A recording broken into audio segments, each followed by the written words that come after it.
hommage à l'écrivain Édouard Glissant, lu par Ernest Pépin. Je vais donc lire un extrait du recueil de poèmes intitulé « Le sel noir ». La boue des mornes descend rougir les coutelas. Présence au flot. Un homme en son discours régit les brumes des flambeaux. Il voit l'image qu'ont levé sa poitrine. Ces mots. Il noue la nuit parmi les cannes et les eaux. Il dit l'argile sur le corps et puis ce mot, il crie. Je fus en ce pleurer où j'écoutais la nuit. Temps anciens, temps nubile, troué d'espace, le premier sel gardé au creux d'une main lasse, aux lumières, matin qui se redresse sur ton âge. Un veneur crie dans son étonnement. Il part avec ce goût de rêve et d'amertume sur la peau. L'aube vacille. Ah, il est beau de redescendre par la mer de silence. Et cette aisance où vous brillez, aube, pour moi. Je ne regrette rien. Le temps est là. D'autres étoiles vont chanter dans la noirceur vorace de ce lait. You dis moins fort parti sur les connaître la vie. Marie-Georges Thébien, vous êtes originaire de la Guyane, Bois d'ébène et autres nouvelles. Combien de nouvelles ? Alors, une dizaine de nouvelles qui ont pour fil conducteur l'histoire de la Guyane. La première commence au XVIIIe siècle, en passant par les années 30, 40, 50. Et puis je m'arrête à la Guyane contemporaine, à la Guyane d'aujourd'hui. Donc 10 nouvelles. Alors on est dans une société un petit peu paradoxale, visiblement. Comment vous, avec votre écriture, vous mettez en avant et en lumière cette société ? Alors j'ai essayé de montrer justement ce qu'il y a de paradoxal dans la société guyanaise. Alors il y a donc plusieurs nouvelles, plusieurs thèmes. Je prends par exemple le carnaval qui est récemment terminé. Et c'est vrai que quand on pense à la Guyane, on pense au Touloulou, on pense au carnaval, à la liesse. Et là j'ai voulu donner une image un peu différente avec une nouvelle qui s'intitule La solitude du Touloulou. C'est une femme qui est très très laide, qui souffre d'une laideur indigeste et qui ne peut pas avoir de vie amoureuse. Le seul instant dans l'année où elle peut espérer avoir une vraie vie de femme, c'est le carnaval, pendant le carnaval, puisqu'elle porte un masque, elle se déguise, elle devient une autre, une Touloulou, prête à toutes les folies. Et c'est l'occasion de montrer que le carnaval peut être également un moment de tristesse infinie, puisque cette femme, une fois que les bals sont terminés, elle revient à sa triste réalité. Elle est laide, elle n'aura jamais d'amour dans sa vie, et elle attend chaque année le carnaval. Ça, c'est le premier paradoxe. J'ai voulu aussi montrer une société, alors qui est guyanaise, mais que l'on pourrait retrouver aussi aux Antilles, avec des acceptations des sociétés post-esclavagistes à propos de l'adultère. Alors par exemple, on tolère très bien qu'un homme ait plusieurs femmes, qu'il ait plusieurs maîtresses. C'est entendu, ça fait partie du folklore et du paysage, mais on le tolère moins quand c'est une femme. Et j'ai voulu aussi également montrer cet aspect des choses, des sociétés également très matriarcales, de ces femmes qui élèvent des enfants à tour de bras, qui ont été abandonnées, qui ont cru aux paroles d'un homme et qui finalement se retrouvent seuls à élever leurs enfants, mais dans un courage et une dignité qu'on retrouve en Guyane, mais en Martinique, en Guadeloupe, dans toute la Caraïbe, il me semble. Des histoires qui s'entremêlent avec des personnages hauts en couleur, mais ça reste quand même un côté ludique, puisqu'on rigole quand même dans ce recueil. Je me suis beaucoup amusée. Je lutte un petit peu contre le culte des apparences. J'ai une de mes héroïnes qui est extrêmement forte, qui pèse plus de 100 kilos et qui arrive à exprimer l'amour, la sérénité, le bonheur, et qui est en compétition avec une femme parfaite, très mince, qui est parfaite jusqu'au bout des ongles, et on ne comprend pas pourquoi le mari dont je parle n'hésitera pas et choisira celle qui ne correspond pas au canon esthétique habituel, et choisira la femme ronde mais heureuse de l'être et sereine. Vous êtes aussi essayiste quelque part. j'essaye. Alors ces nouvelles en fait certaines ont été publiées déjà dans une revue littéraire en Guyane qui s'appelle La Roche Gravée. Et puis là j'ai pensé qu'il fallait sauter le pas, qu'il fallait se confronter à la critique, qu'elle soit positive ou négative. Et il fallait justement que je sorte des petits essais pour publier mes nouvelles dans leur large expression. Il y a quand même un bain nostalgique. Quel est ce bain nostalgique auquel vous nous emmenez, Marie-Georges Théviard ? Eh bien, je suis un petit peu passéiste. J'ai l'impression, alors peut-être que je me trompe, que autrefois, on prenait le temps, on avait des expressions, des attitudes, et je trouve qu'aujourd'hui, on est un peu dans la rapidité, dans l'express. Et grâce à mon recueil de nouvelles, eh bien, j'espère que vous prendrez le temps, que les téléspectateurs prendront le temps et se replongeront avec délice dans la nostalgie et le passé. Moi qui t'ai payé moins longtemps, tellement longtemps, bon Dieu. Écrivain et journaliste, vous êtes rédacteur en chef de l'hebdomadaire Antilla, auteur de plus d'une vingtaine de romans et vous êtes plus d'une trentaine, le temps avance, de romans et l'écrivain le plus lu des Antilles. Alors vous aviez un objectif, c'est de créer une structure permettant à l'édition des romans, des livres, de reconstituer un miroir brisé. L'évolution de cette formule. De plus en plus, le miroir se reconstitue parce que les Antillo-Guyanais ont commencé à faire entendre leur voix. Ils n'ont plus laissé les autres parler à leur place et refaire leur parcours de l'Europe ou de l'Afrique ou de l'Inde ou de l'Asie en terre de Martinique qui, ne l'oublions pas, est un pays nettoyé de ses habitants légitimes, les Caraïbes, qui avaient gagné ces terres militairement en exterminant les Arawaks, à l'époque où effectivement on gagnait des pays par les armes. Je pense qu'au XXIe siècle, les Martiniquais ne tolèrent plus, disons les Antillo-Guyanais, ne tolèrent plus que l'on parle à leur place et ils ont pris la parole de façon fracassante et vigoureuse et c'est tant mieux. L'un des écrivains le plus lu, plus d'une trentaine de romans. Le dernier, c'est Lycée Schœlcher. La pertinence de votre plume pour ce roman, Tony Delcham. Alors, le dernier, ce n'est pas Lycée Schœlcher, mais pas de doute, Dieu existe. Et ça, le Lycée Schœlcher, effectivement, vous le trouvez là. C'est une réédition parce qu'effectivement, il y a des titres qui sont des titres vedettes. Où il y a des rééditions régulières. Et dans Lycée Schœlcher, qui est le tome 3 de la saga Le Siècle. Alors, si vous voulez que je vous parle du dernier. Oui. Alors, j'aimerais que vous me parliez du dernier. Oui. Alors, le dernier, pas de doute, Dieu existe. Il ne faut surtout pas que je sois un mécréant repenti et déguisé en pasteur, prêchant la bonne parole. Pas du tout. C'est très simple. Vous savez que lorsque vous bâtissez une maison, vous faites des fondations solides. Or, depuis l'apparition de l'homme sur Terre, qu'est-ce qu'il fait ? Il détruit la planète en enlevant les constituants. Et c'est quoi les constituants de la planète Terre ? C'est l'or, les diamants, le pétrole, bref, l'extraction de ces minerais indispensables à la structure de la planète Terre sont enlevés. Et vous savez, la première alerte vient de la catastrophe pétrolière qui, il y a quelques mois, a déversé des tonnes et des tonnes de pétrole dans le golfe du Mexique. L'homme a pris un mois pour arrêter cette hémorragie, parce que c'en est un mois.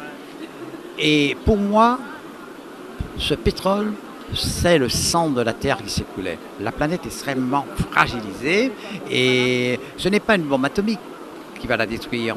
La Terre, bien constituée avec ses constitutions, résiste à une bombe atomique. Par contre, elle est fragilisée et je crois qu'il est temps de réfléchir. Ce qui se passe au Moyen-Orient, c'est la première alerte.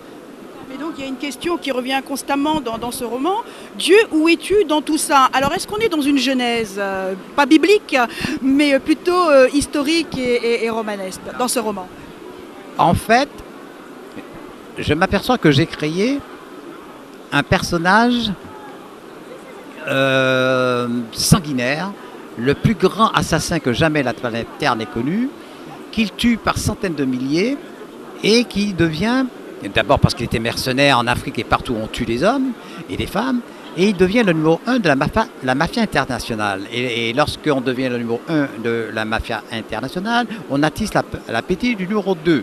Et un jour, il est agressé à la Martinique. C'est un Martiniquais, je suis Martiniquais, il n'y a aucune raison que je donne la vedette à quelqu'un d'autre, prétentieux comme je suis, et insolent comme je suis né dans une excellence, j'ai donc le devoir d'être insolent.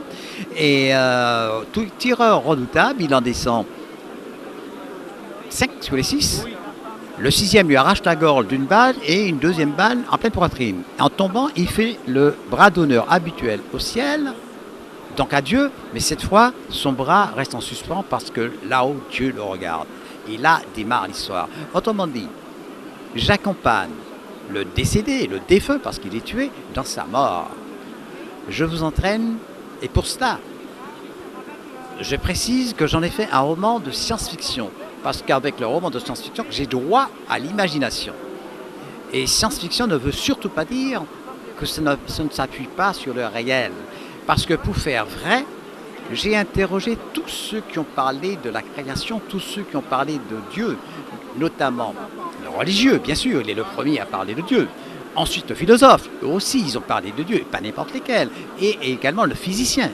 Ces 3 personnages ont parlé de la création, ont parlé de Dieu. Et je les ai décortiqués. S'il n'y avait pas le net, j'aurais pris 5 années d'études pour les découvrir ou les redécouvrir. Avec le net, j'ai pris 5 mois. Il y a plusieurs expressions chrétiennes, judaïques, islamiques, bouddhistes, hindouistes, oh là là, plusieurs langues. Qu'est-ce qui se passe sur cette terre? Ben justement, chacun se bat pour son Dieu. En oubliant le détail, il y a un créateur. Appelons-le Dieu si on est croyant, appelons-le phénomène physique si on est athée, mais il y a un seul phénomène de création. Et c'est vrai, étant donné qu'il y a un créateur unique au départ, il y a forcément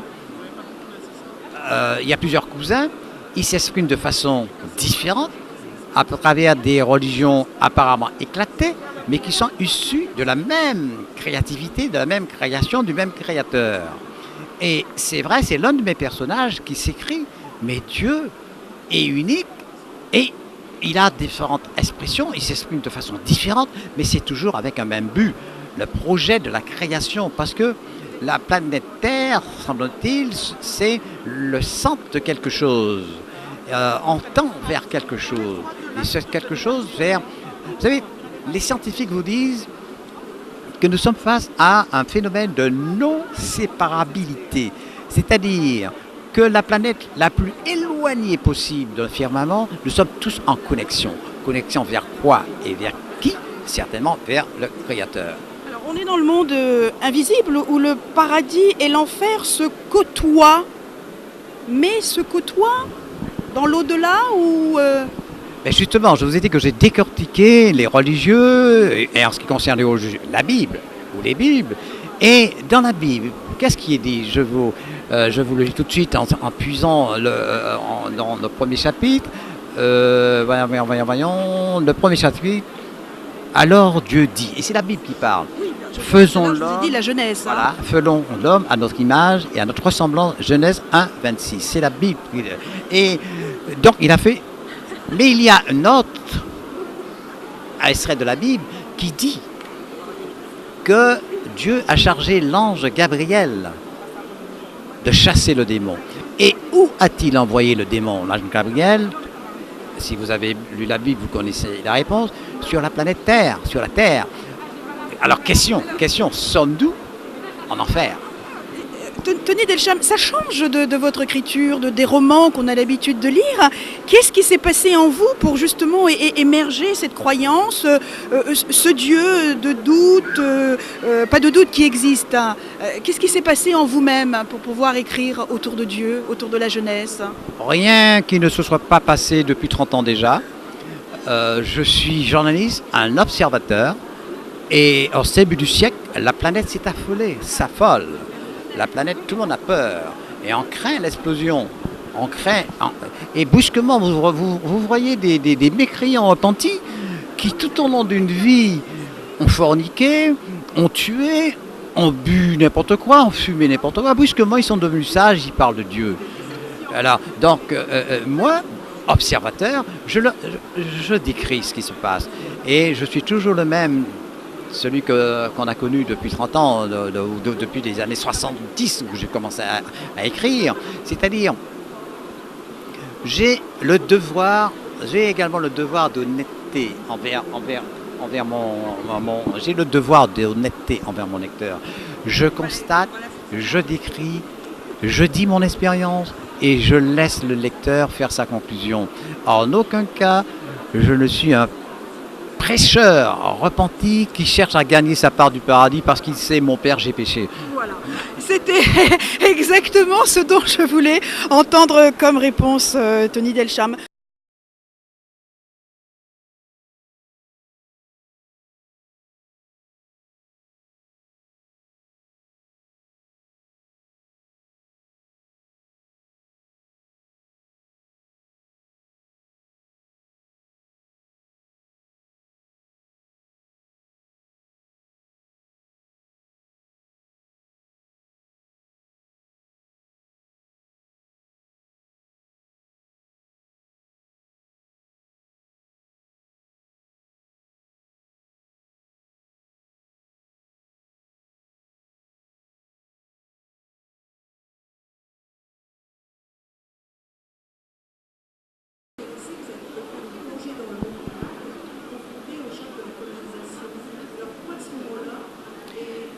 Marie-Antoinette Séjean, 4 bols pour mincir et maigrir, la diététique créole, positiver, bouger et bien manger.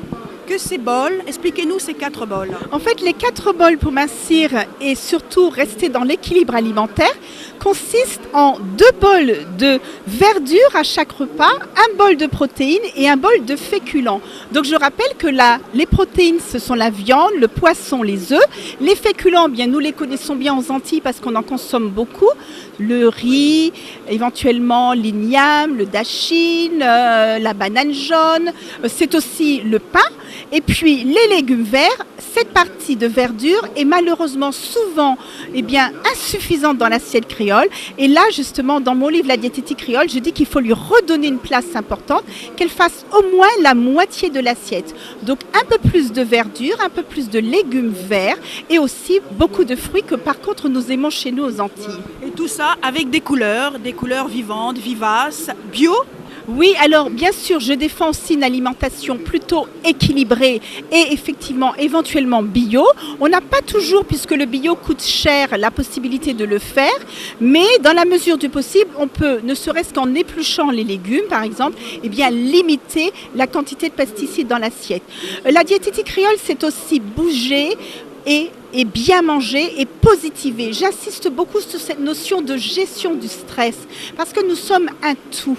Et souvent, beaucoup de personnes sont amenées à augmenter leur bol alimentaire, leur consommation parce que ces personnes sont stressées. Ce qui fait que mon livre aujourd'hui se vend non seulement aux personnes qui ont envie de maigrir, mais aussi aux personnes qui ont envie d'aller vers un équilibre dans la globalité parce que nous sommes entiers.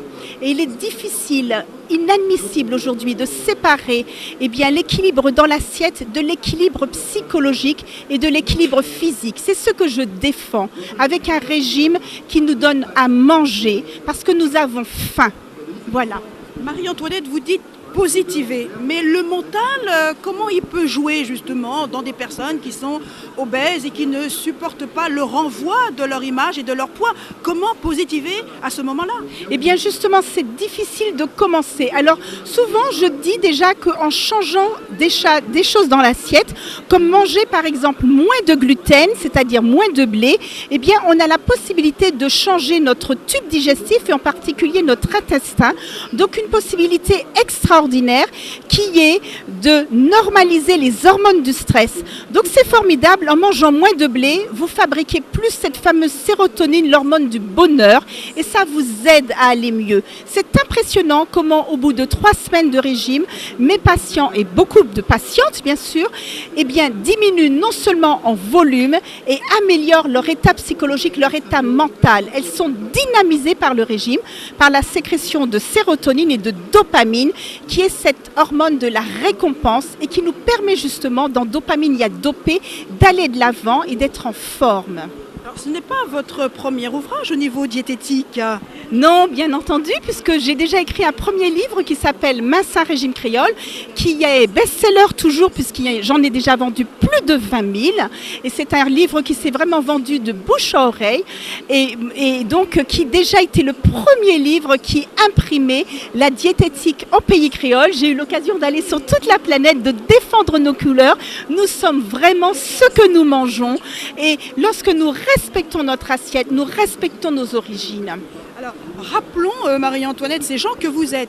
Médecin, nutritionniste, psychologue. Alors, attendez, la liste est longue. Je vous laisse le soin de le détailler. Oui, je suis médecin nutritionniste, effectivement. Je suis aussi psychosomaticienne, c'est-à-dire que je m'occupe des relations du corps et de l'esprit. Et puis, je suis aussi hypnothérapeute. J'adore, et j'ai un diplôme de nutrithérapie axé sur les oligo-éléments, les vitamines, l'aromathérapie. J'aime beaucoup tout ce qui est naturel. J'aime ce qui va vers l'équilibre de la personne en général. Il est quand même extraordinaire de pouvoir nourrir des personnes sur donc, le mental, mais le stress et tout ce qu'on appelle la ménopause. Alors, quels sont les aliments pour justement les femmes ménopausées ou pré-ménopausées? Oui, aux femmes ménopausées, je conseille justement parce qu'elles se mettent souvent dans des régimes très restrictifs pour pouvoir maigrir, de faire la paire belle aux protéines, c'est-à-dire justement de respecter dans le régime des 4 bols le bol de protéines, d'en manger systématiquement à chaque repas et pourquoi pas de manger des féculents, mais plutôt des féculents doux une fois par jour, c'est-à-dire des féculents sans blé. Ça va aller vers la banane, le riz, le quinoa et les pois que nous aimons beaucoup dans l'assiette créole. Souvent mes patientes sont étonnées parce qu'en fait je leur donne plus à manger que ce qu'elles mangeaient habituellement et elles sont étonnées de perdre du poids parce que l'équilibre est respecté dans l'assiette. Et pour le stress? Eh bien, pour le stress, c'est pareil. Tout est question d'équilibre. Dans un premier temps, je donne à mes patients ce que j'appelle le régime détox. C'est un régime qui fait perdre en volume et qui permet d'améliorer le stress parce qu'il ne contient pas justement ce fameux gluten, donc moins de blé. Je diminue aussi la part de crudité de façon à être moins ballonné, donc à respecter cet équilibre du tube digestif. Et puis, enfin, je supprime les laitages, car beaucoup d'Antillais, contrairement à une idée reçue, sont intolérants au laitage. Nous avons génétiquement une programmation pour l'intolérance au lactose, donc qui nous fait aussi flatuler au niveau du ventre. Et la gestion du ventre, c'est aussi la gestion du stress. Alors, comment expliquez-vous qu'un corps fait yo-yo ? Alors, un corps fait yo-yo justement suite à des régimes très restrictifs. Et là, je suis là pour dire aux Antillais, en particulier aux personnes de couleur, nous avons tendance à manger normalement dans notre alimentation beaucoup de féculents. Lorsque vous faites des régimes qui sont très stricts, en particulier des régimes très riches en protéines où vous ne mangez que ça, je ne cite pas de nom, mais il y a beaucoup d'effets rebonds. Et en fait, en mangeant ces régimes, vous perdez vite et vous reprenez plus que vous n'avez perdu. Ce sont des régimes qui sont trop éloignés de nos habitudes de vie, qui sont de manger des féculents. Donc je revendique notre terroir local. On peut très bien maigrir. Écoutez, si j'ai déjà vendu, même la diététique créole est aussi déjà best-seller aux Antilles, parce que justement, il se vend maintenant de bouche à oreille. Je n'ai plus besoin de faire la publicité là-bas. Marie-Antoinette, vous avez un cabinet qui se situe dans le cœur de Paris, dans le centre de Paris? Bien sûr, c'est normal. Je ne peux pas aller à l'antenne dire où se trouve mon cabinet, mais je voulais dire aussi que j'ai dans ma pratique médicale, pour ouvrir ma consultation aux personnes nécessiteuses, je travaille aussi dans un centre de santé mutualiste parce qu'il est important que tout le monde puisse se faire soigner. Vous ne faites pas de publicité, vous nous donnez l'adresse? Eh bien, écoutez, si vous insistez... Que vous êtes un peu gêné, oui, mais l'équipe d'ACI a besoin aussi de nourriture diététique. D'accord, alors je suis un peu gênée. En tapant de toute façon tout simplement sur Internet, en allant sur Séjean Marie-Antoinette à Paris, vous allez la trouver. C'est parce que j'ai une obligation déontologique et à laquelle je me tiens parce que l'éthique est importante pour moi. Merci. Voilà, merci à vous.